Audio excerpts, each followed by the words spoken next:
ఇది కూడా జూన్లోనే ఇవ్వాలి. ఇది నెంబర్ 1. రెండు కూడా తర్వాత వచ్చేటప్పటికి మిగతాది రైతులకి 3 వాయిదాలు.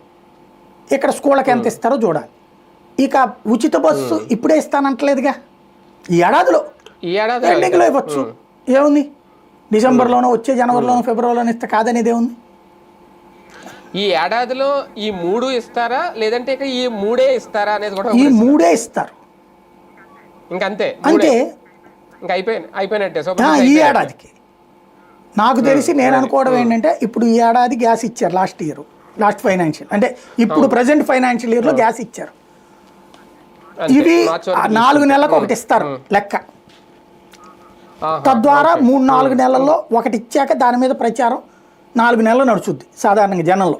అంటే ఈ అకాడమిక్ ఇయర్ స్టార్ట్ అయ్యే టైంకి ఏప్రిల్ మే అవుతుంది కాబట్టి తల్లికి వందనం అప్పుడు ఒకటి ఇచ్చేస్తే ఇంకా ఆ 4 నెలలకు అయిపోయినట్టే కదా. ఆ తర్వాత ఈ రైతులకే వేస్తారు, జూలై అట్లాగే వేస్తారు. 10,000 వాళ్ళు వేస్తారు కదా, దాంతోపాటు వేస్తారు.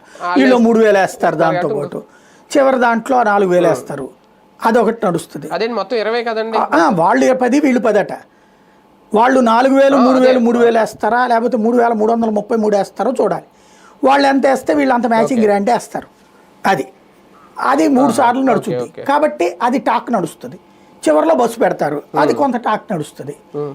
ఇక ఈ ఏడాదికి ఇది సంతృప్తి పడితే ఈ ఆర్థిక ఏడాదికి, వచ్చే ఏడాదికి మేబీ నేను అనుకోవడం వచ్చే ఏడాదికి ఏం చేస్తారనేది చూడాలి.